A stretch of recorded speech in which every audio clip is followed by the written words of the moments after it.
kembali lagi di channel Ayu. Hari ini kita bakalan bahas tentang kisah para nabi dan rasul. Jadi kisah para nabi dan rasul yang paling pertama itu kita bakalan bahas tentang kisah Nabi Adam alaihi salam, dari awal terciptanya hingga wafatnya. Nabi Adam ini adalah nabi pertama di antara 25 para nabi yang wajib kita imani di dalam agama Islam. Beriman kepada nabi dan rasul juga termasuk ke dalam rukun iman.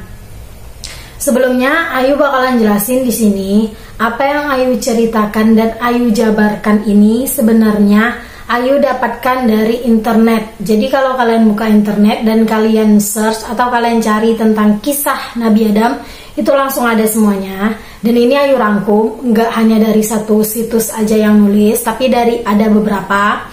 Jadi kalau ada kesalahan dalam penyebutan atau ada sebuah kebenaran, kalau kebenaran Ayu ucapkan terima kasih, itu karena sesuatu kebenaran adalah datangnya dari Allah. Tapi kalau itu adalah sebuah kesalahan, maka Ayu minta maaf karena Ayu tidak teliti terlebih dahulu, karena langsung mengucapkannya saja. Oke, jadi jangan lupa subscribe, like, dan komen ya untuk sarannya. Lanjut, kita bakalan bahas tentang awal terciptanya Nabi Adam. Dikisahkan di dalam Al-Quran, itu Allah berfirman kepada para malaikat bahwa Allah akan menciptakan seorang khalifah di muka bumi. Tapi malaikat melakukan protes. Malaikat mengatakan, untuk apa menciptakan seorang khalifah di muka bumi yang nantinya hanya akan menimbulkan kerusakan, bahkan pertumpahan darah. Sedangkan aku di sini adalah para malaikat. Aku adalah senantiasa yang memujimu, bahkan bertasbih kepadamu. Langsung berfirman bahwa Allah sesungguhnya lebih mengetahui dari yang tidak malaikat ketahui. Lalu Allah menyuruh malaikat untuk mengambil tanah di dataran bumi. Sebelum malaikat pergi mengambil tanah di dataran bumi, kita bakalan bahas kenapa malaikat ini melakukan protes kepada Allah Subhanahu wa Ta'ala. Yang pertama alasannya itu karena Allah sendiri sebenarnya sudah menjabarkan atau bahkan sudah menjelaskan sifat-sifat khalifah yang nantinya akan menghuni di bumi. Tapi di dalam Al-Quran mungkin tidak dijelaskan ya, sehingga malaikat itu melakukan argumennya seperti itu. Yang kedua, malaikat ini merasa dirinya diciptakan dalam keadaan terjaga atau maksum, berbeda dengan diciptakan khalifahnya ini. Sehingga malaikat merasa kalau diciptakan dalam keadaan terjaga, dia nggak akan membangkang. Berbeda ya. Yang ketiga, jin dulu menghuni di muka bumi sebelum diciptakannya khalifah. Tapi saat jin menguasai bumi, jin melakukan kerusakan sehingga malaikat mengusirnya. Itu adalah penyebabnya ya. Makanya malaikat melakukan protesnya. Lanjut, akhirnya Allah memerintahkan malaikat Jibril. Malaikat Jibril disuruh Allah turun untuk ke muka bumi mengambil tanahnya, karena Allah akan menciptakannya dari tanah. Saat malaikat Jibril turun nih ke bumi, bumi menolak dan mengatakan nggak mau.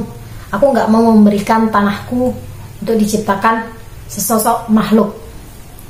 Oke, Jibril naik.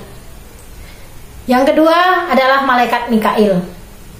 Ada yang menyebutkan Mikail, ada yang menyebutkan malaikat Mikail dan Israfil. Jadi kita ambil itu adalah malaikat Mikail dan Israfil, dua-duanya ya. Dua malaikat ini turun. Saat dua malaikat ini turun, ternyata yang terjadi sama aja. Bumi tetap menolak. Bumi nggak mau. Akhirnya dua malaikat naik. Jadi malaikat yang terakhir turun ini adalah malaikat Israel. Mungkin kalian tahu malaikat Israel ini adalah malaikat pencabut nyawa. Israel turun ke muka bumi dan mengatakan bahwa dia akan mengambil tanah di muka bumi. Bumi awalnya menolak. Akhirnya Israel ngomong, kalau bumi tetap tidak mau menuruti apa yang dikehendaki Allah, maka bumi ini termasuk golongan makhluk ciptaan Allah yang durhaka. Karena bumi juga diciptakan oleh Allah, maka bumi sudah durhaka. Oke, terus malaikat Israel ngomong lagi, kalau bumi tetap tidak mau memberikan tanahnya, maka saya, malaikat Israel ngomong, saya akan melakukan kerusakan di muka bumi, bahkan mungkin penghancuran. Bumi akhirnya berpikir dan mungkin merasa, iya nih malaikat pencabut nyawa, apalagi perintah langsung nih dari yang menciptakan bumi.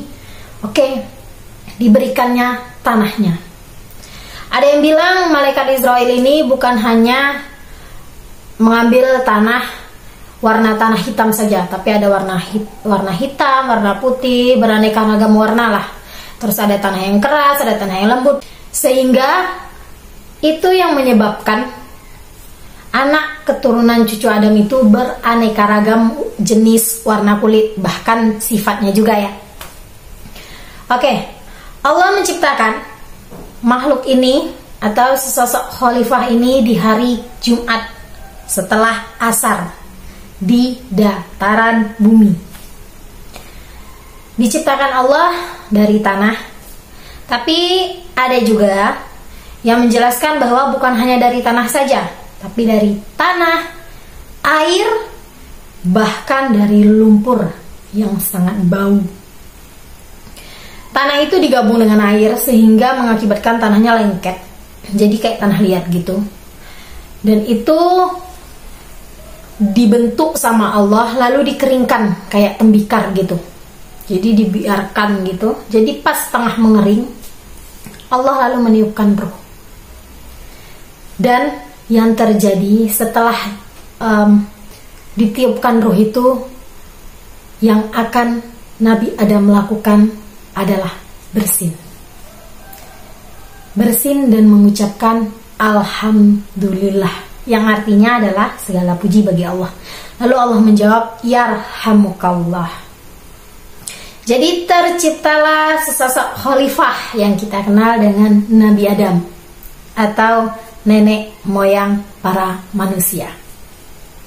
Setelah terciptanya Nabi Adam, Allah memanggil semua makhluk-makhluknya yang lain. Allah nunjukin ini ciptaannya yang sangat sempurna, punya akal, punya pikiran, lengkap semuanya. Allah menunjukkan kepada para malaikat. Lalu Allah juga menyuruh Nabi Adam memberitahu kepada makhluk-makhluk yang lain atas apa yang telah Allah ajarkan. Allah mengajarkan semua benda yang ada di muka bumi, semua benda yang ada pokoknya Allah ajarkan. Sehingga malaikat kagum. Malaikat merasa, wis, memang sempurna makhluk ini yang Allah ciptakan. Lalu Allah menyuruh makhluk-makhluk yang lain untuk bersujud kepada Nabi Adam. Bersujud di sini bukan menyembah kita kepada yang menciptakan kita, bukan. Allah suruh bersujud di sini adalah untuk sebagai penghormatan.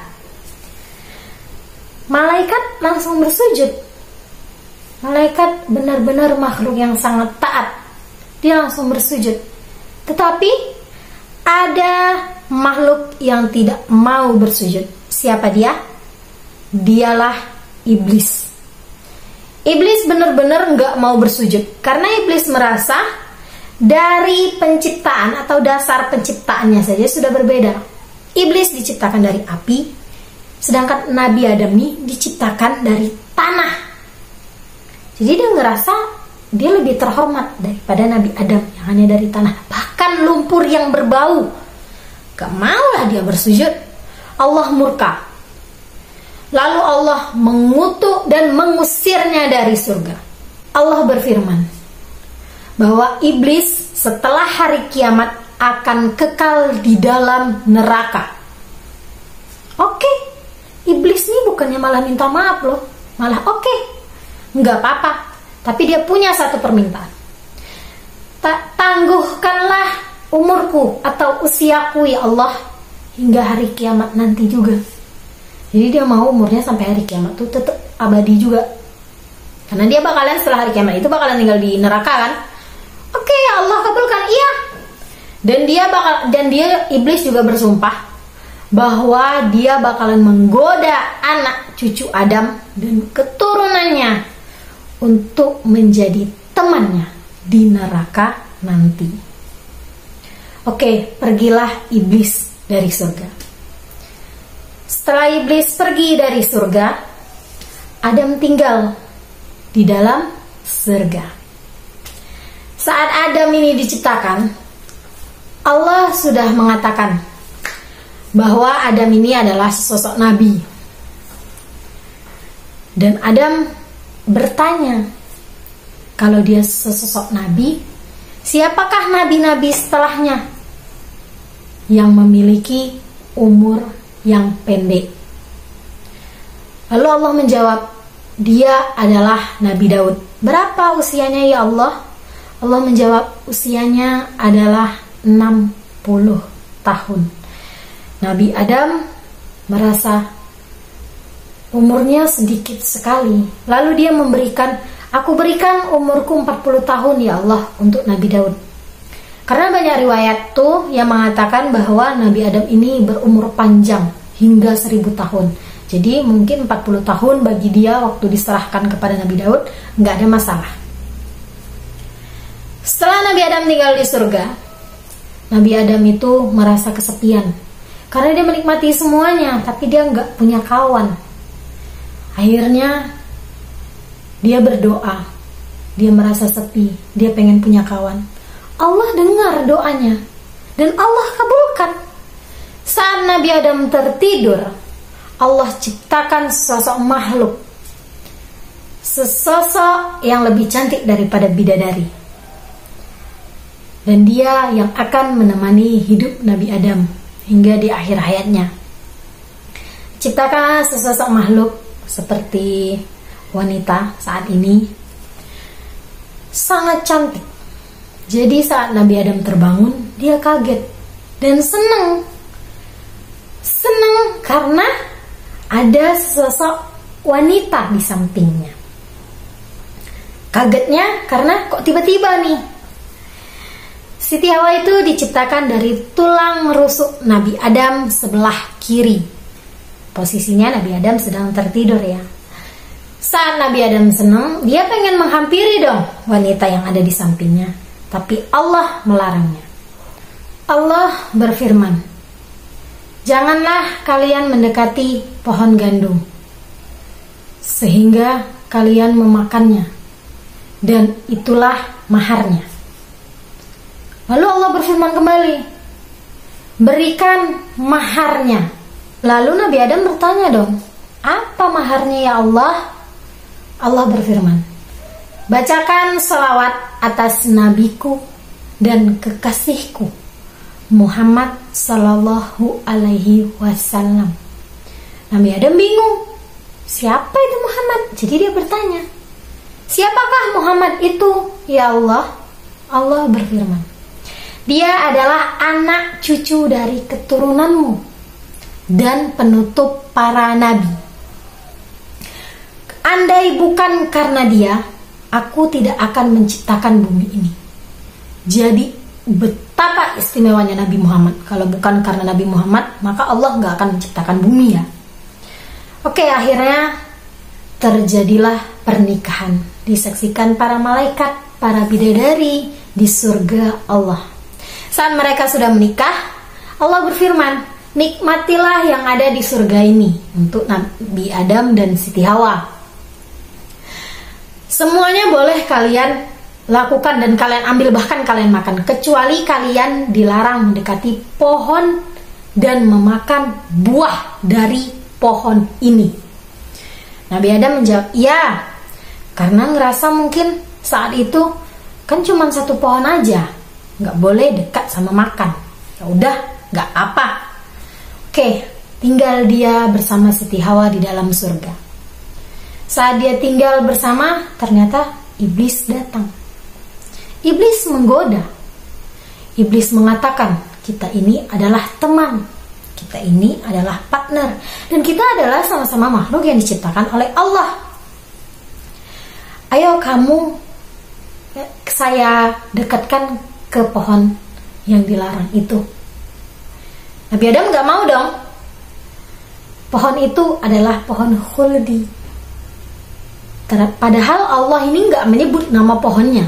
Tapi dari iblis kita tahu nama pohon ini apa, yaitu pohon khuldi. Pohon khuldi ini ada yang menyebut artinya adalah pohon keabadian. Iblis ini menggoda lagi, mengatakan, kamu gak mau dekat karena Allah itu menyuruh kamu supaya kamu gak makan kan? Kamu tahu kenapa? Karena kalau kamu makan buah dari pohon ini, kamu akan hidup abadi, dan Allah itu gak mau. Nabi Adam pertamanya nggak percaya gitu aja dong, nggak mungkin Allah seperti itu.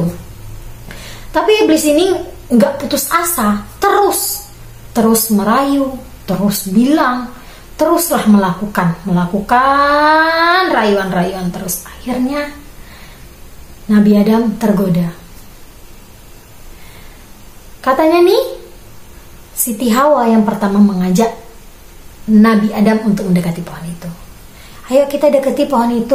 Kayaknya kalau cuma deketi aja nggak masalah deh. Walaupun kita dilarang nih, tapi kalau deket tanpa memakan mungkin nggak apa-apa.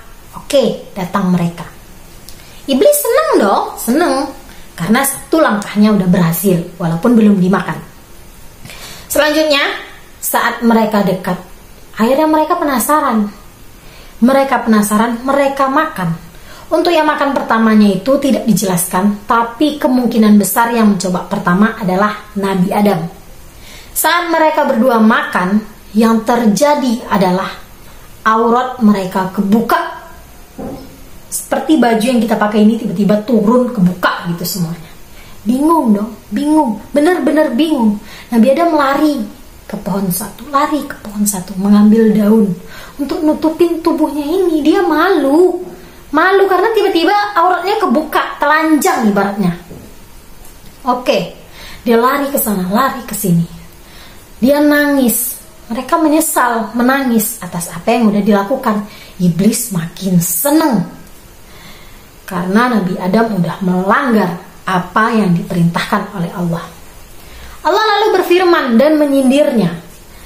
Karena Allah sudah bilang kan, jangan mendekati, bahkan memakan buah dari pohon itu. Tapi kenapa kamu langgar? Sesungguhnya iblis itu adalah musuh yang nyata bagi kamu. Kalian bisa buktikan bahwa iblis itu adalah musuh yang nyata bagi kita umat manusia. Saat Nabi Adam menyesal, menangis terus, Allah mengampuninya. Tapi ada sebuah cerita. Di saat yang bersamaan itu bukan hanya aurat Nabi Adam saja yang terbuka, tetapi juga saat Nabi Adam memakan buah tersebut, Nabi Adam merasa ingin buang air besar. Maksudnya pengen berak. Dan Nabi Adam berpikir, ini surga, tempat yang sangat suci. Nggak mungkin dong dia kotorin sama dia hanya untuk dia buang air besar. Dan ternyata pohon khuldi ini adalah pohon yang berasal dari bumi menurut kabarnya. Jadi dia mengandung sifat bumi, tanah. Tanah tuh untuk tempat kita buang kotoran kan.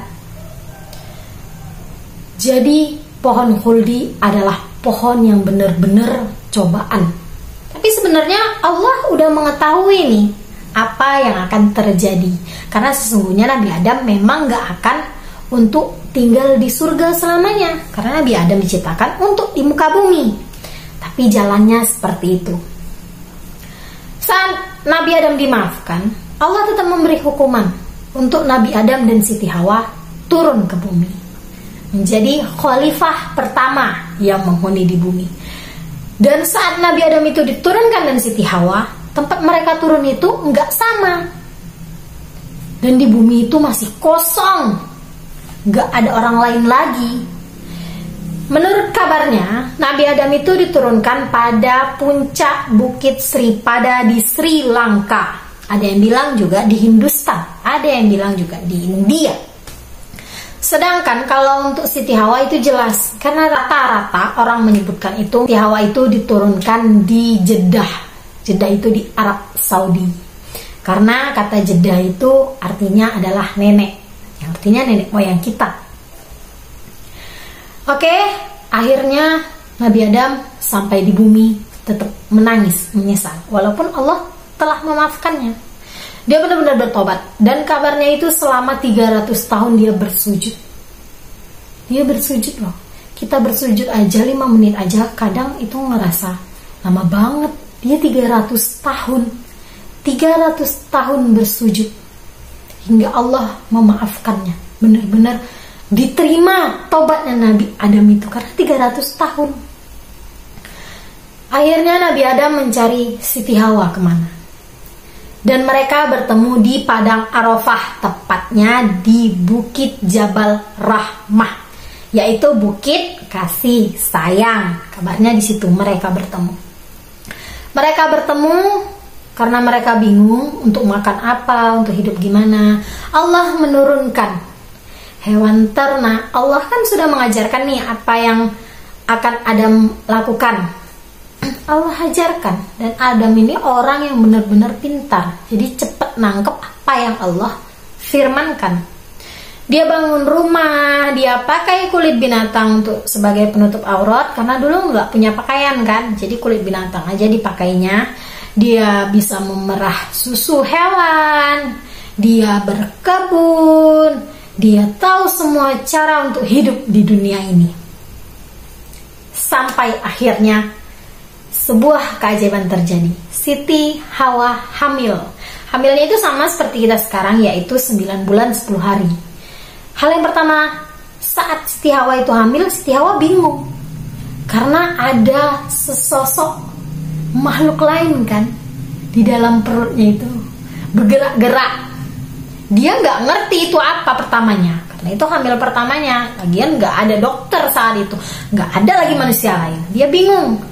Hingga sampai usia kandungannya itu 9 bulan 10 hari dia melahirkan. Dan ajaibnya setiap dia melahirkan, dia selalu melahirkan anak kembar. Kembar sepasang. Dan dia itu melahirkan sebanyak 20 kali lahiran. Jadi 40 anak kabarnya. Jadi anak yang dilahirkan pertama kembar sepasang adalah Habil dan Labuda atau Lahirsa. Yang kedua adalah Qabil dan Iklimah. Untuk kembar ini yang pertama atau kedua kurang paham ya, tapi yang penting pokoknya kembarnya tetap Habil dan Labuda, Qabil dan Iklimah. Mereka hidup bahagia hingga Qabil, Habil, Labuda dan Iklimah itu beranjak dewasa. Beranjak dewasa, akhirnya Allah memerintahkan Nabi Adam untuk menikahkan mereka karena mereka sudah dewasa. Tetapi tidak boleh dinikahkan pasangan satu dengan pasangan satu, nggak boleh. Jadi harus dikawin silang, nikahnya silang gitu. Jadi kayak Habil sama Iklimah, Qabil sama Labuda, harus kayak gitu. Tapi ternyata Qabil itu nggak mau, karena Qabil dan Iklimah adalah sepasang anak kembar yang sangat cantik dan tampan. Berbeda dengan Habil dan Labuda yang biasa saja, enggak secantik dan setampan Qabil dan Iklimah. Qabil enggak mau dinikahkan dengan Labuda. Qabil tetap mau dinikahkan dengan Iklimah gimana pun caranya. Akhirnya Nabi Adam bingung. Nabi Adam berdoa kepada Allah. Dan ternyata sebenarnya Nabi Adam juga sudah melaksanakan sholat pada saat itu. Di saat kegelapan malam dan hampir memasuki waktu fajar itu, Nabi Adam sholat 2 rakaat yang kita kenal dengan sholat subuh. Dan gimana cara Nabi Adam itu terus melaksanakan sholat? Dia bingung kan kapan dia waktunya sholat. Allah menurunkan sesosok ayam, tapi mungkin ayamnya besar ya, kayak ayam raksasa gitu. Jadi ayam ini yang bakalan nunjukin saat-saat dia bertasbih, maka Nabi Adam akan melaksanakan ibadahnya. Jadi saat Nabi Adam mengeluh kepada Allah, memohon, si Qabil nggak mau ya Allah dikawinkan dengan si Labuda. Apa yang harus aku lakukan ya Allah? Allah berfirman, Karena Allah mendengar selalu doa Nabi Adam dan menjawabnya. Allah menyuruh Qabil dan Habil ini melakukan pengorbanan. Pengorbanan di sini adalah seperti kurban. Karena mereka melakukan, yang satu bertani, yang satu punya ternak. Jadi mempersembahkan apa yang mereka punya. Lalu Nabi Adam memberitahu kepada anaknya, dan anaknya mempersembahkan. Si Habil mempersembahkan 1 ekor kambing yang besar banget, yang paling terbaik yang dia persembahkan. Karena dia ngerasa, ini kan pengorbananku, apalagi untuk menikahkan Ikrimah. Dia memberikan yang terbaik. Berbeda dengan Qabil. Qabil itu malah justru memberikan seikat gandum yang asal-asalan. Bahkan yang hasilnya itu nggak ada menariknya sedikit pun. Yang penting menurut si Qabil ini, ya udah, yang penting aku melakukan pengorbanan nih. Akhirnya mereka mengintip di sebalik bukit untuk menentukan siapa yang korbannya diterima. Ternyata sinar menyambar korbannya si Habil dan nggak menyentuh pengorbanannya si Qabil ini. Si Qabil marah dong. Dia udah mempersembahkan bagi dia, tapi kok nggak diterima juga. Akhirnya dia nggak suka. Dia makin marah, makin nggak suka sama si Habil. Iblis datang.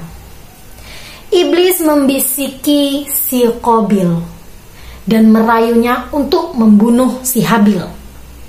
Dilakukan, dibunuhnya si Habil. Saat lenggang, diambilnya batu besar, dibunuhnya.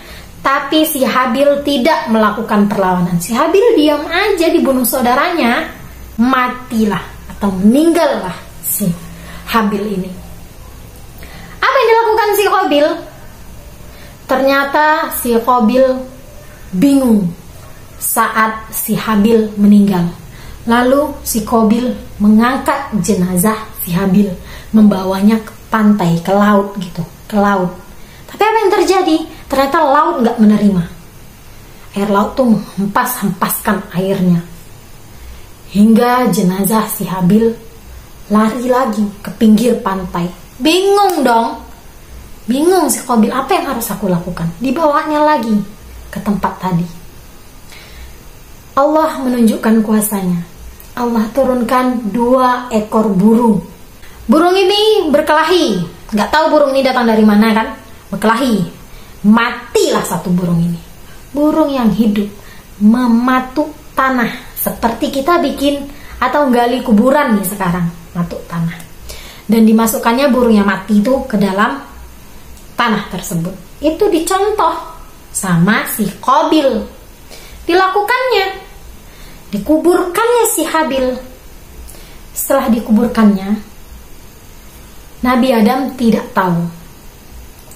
Dan menurut sumber, terjadinya peristiwa Habil dan Qabil ini adalah di Gunung Qasiun.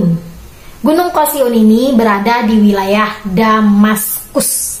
Gunung ini juga disebut dengan Sahqatul Jabal, yang artinya teriakan gunung. Gunung Qasiun itu menjulang tinggi di wilayah Damaskus. Dan dari arah utara itu ada guanya yang bernama Mahratut, yang artinya adalah gua darah. Tapi kenapa Gunung Qasiun yang tadi itu disebut tempatnya Qabil dan Habil? Itu karena gunung itu selalu mencucuri air mata, selalu menumpahkan air matanya, karena dia sedih atas yang dibuat si Qabil. Dan kenapa juga gua ini disebut tempat gua darah? Karena menurut sebagian masyarakat di sana juga, di sanalah terjadinya peristiwa si Qabil bunuh si Habil.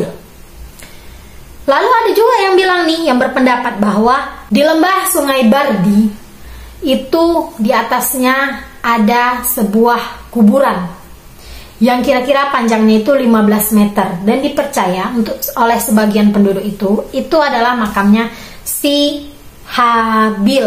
Tapi wallahu alam di antara semua itu. Lanjut ke Nabi Adam yang nggak tahu nih anaknya meninggal. Hingga beberapa hari kemudian dia pergi melihat, dan dia lihat di situ nampak ada bekas darah, ada bekas kuburan. Dia tahu. Akhirnya terbongkarlah bahwa Habil meninggal karena dibunuh sama si Qabil. Sedihlah Nabi Adam karena dia ngerasa si Habil ini adalah anak yang bakalan meneruskan perjuangannya untuk meneruskan dakwah-dakwah dan nilai kebenarannya. Dia sedih dong. Qabil melarikan diri bersama Ikrimah. Lalu dia pergi, dibawanya hewan ternak, dibawanya hasil-hasil tani dia, gandum dia, dibawanya semuanya. Dia pergi. Nabi Adam yang sedih diberi hadiah, diberi hikmah oleh Allah. Apa itu? Kehamilan Siti Hawa. Siti Hawa, di saat kita bersedih, Allah hadiahkan Siti Hawa hamil dan melahirkan. Dan yang ajaibnya, anak ini adalah satu-satunya yang tidak punya kembaran. Anak dia lahir seorang laki-laki, diberinya nama Syekh.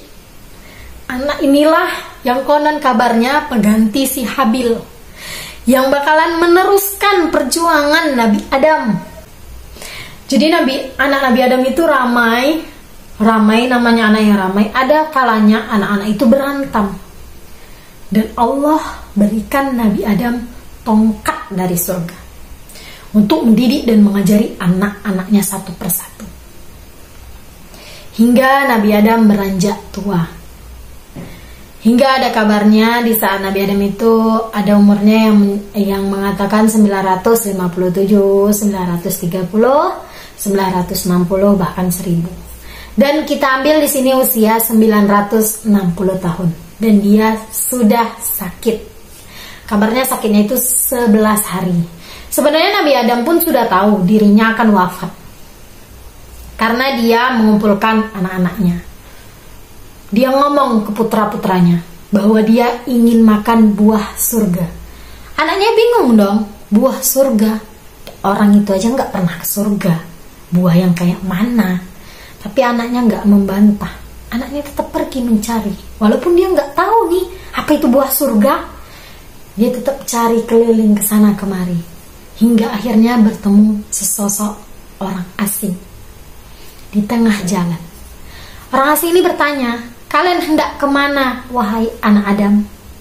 Anak Adam menjawab, bapak kami sakit, ayah kami ingin buah surga. Sosok asing tadi ngomong, pulanglah, karena telah tiba masa untuk ayah kamu wafat. Ternyata itu adalah malaikat. Pulang anak Adam tadi ikut para malaikat. Sampai di rumah, Siti Hawa dan Nabi Adam kenal. Siti Hawa lari ke Nabi Adam meminta perlindungan. Tapi Nabi Adam ngomong, menjauhlah dariku, karena aku juga sudah membuat kesalahan. Aku juga sudah hidup atau sudah tercipta sebelum kamu.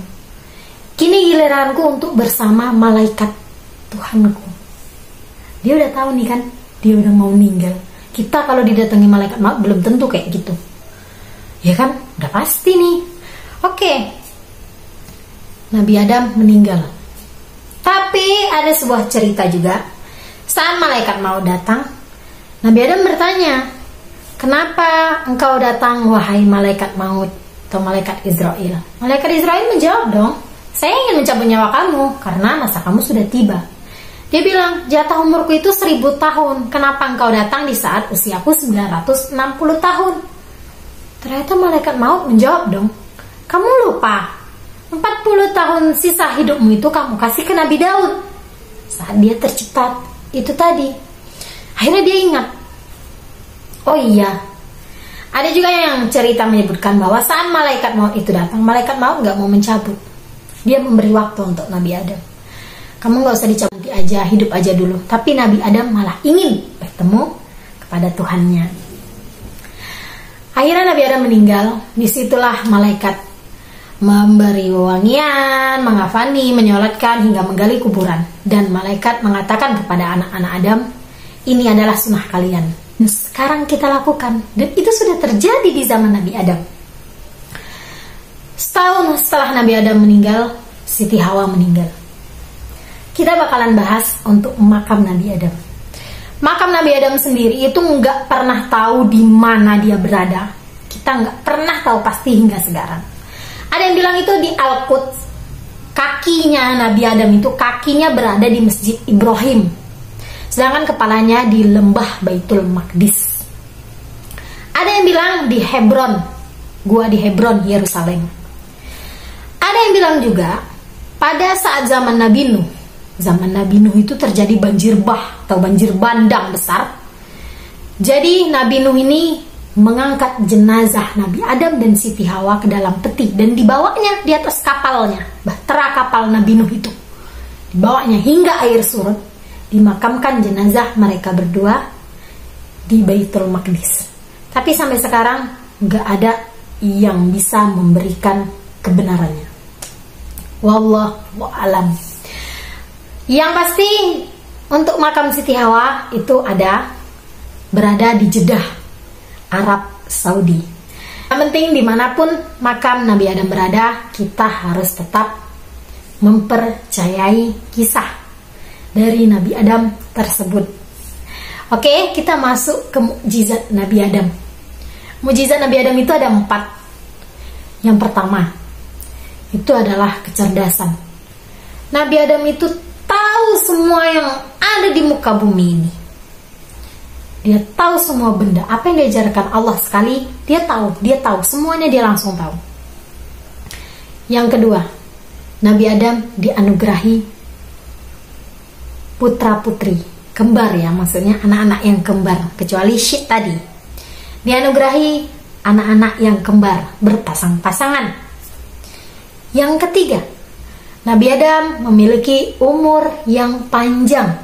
Dan ini dibenarkan di beberapa riwayat dan cerita. Istimewa sekali bukan? Yang keempat adalah Nabi Adam seorang khalifah pertama di muka bumi ini. Jadi itu adalah cerita dari kisah Nabi Adam dari awal terciptanya hingga wafatnya. Banyak pelajaran yang bisa kita ambil.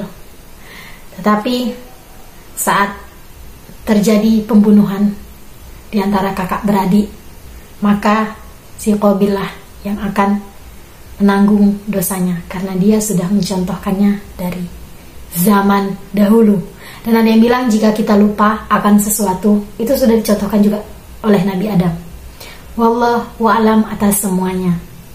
Yang pasti kita harus mengambil contoh-contoh yang baik dan kita tinggalkan sebisa mungkin yang buruk. Lanjut, kita bakalan cerita tentang kisah Nabi Idris selanjutnya. Jangan lupa subscribe, like, dan komen. Dan terima kasih yang sudah mendengarkan cerita ini. Sampai jumpa kembali di cerita kisah Nabi dan Rasul selanjutnya. Assalamualaikum warahmatullahi wabarakatuh.